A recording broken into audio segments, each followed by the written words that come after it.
Now, family, friends, and fans of Joan Rivers are mourning her death. This is video of what turned out to be her very final performance doing stand-up comedy at the West Bank Cafe on West 42nd Street the night before she was rushed to the hospital. CBS News' Janelle Burrell is live on the Upper East Side, where fans have been leaving flowers and messages outside of her home. Janelle.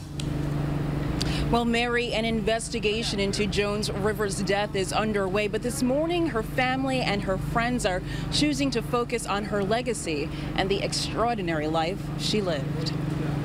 All of us is what made her Joan Rivers. She wasn't Joan Rivers on an island. It was like she was Joan Rivers with all of us. From the fans who admired her as the witty, sharp-tongued comedian who brought us laughs, to the celebrities who called her friend. I knew her, and I loved her, and I don't know what to say. It's too shocking.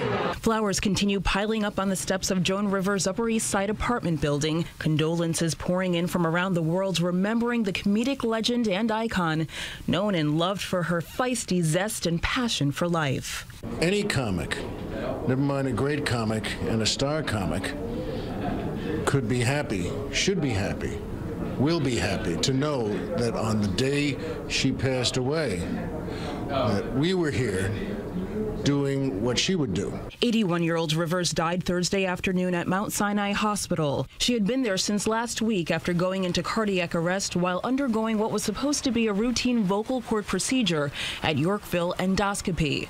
The state health department is now investigating the clinic, where security guards are now positioned in the front door. Rivers was a performer to the end, this video capturing her final show the night before she was hospitalized. In her final moments, she was surrounded by family and friends, including her grandson, daughter Melissa, and her beloved dogs.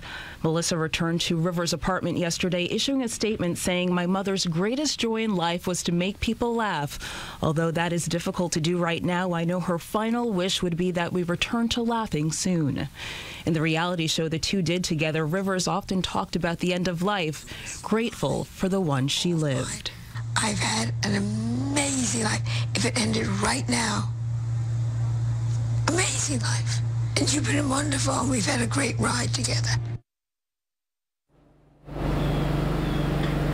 Back live, a look at the growing pile of flowers and tributes and notes paying homage to this comedic legend. Joan Rivers once talked about the fact that she would like her funeral to be a huge showbiz affair, complete with cameras and lights. Her funeral service is scheduled to take place on Sunday here in the city. We're live this morning on the Upper East Side. Janelle Burrell, CBS 2 News. Janelle, thank you. Many celebrities have released heartfelt tributes to Joan Rivers. Last night, Late Show host David Letterman took a moment to reflect on her career. She would work about 300 dates a year. That's a lot of work. That's a lot of travel. And she would go out, and she was 81 years old out doing it.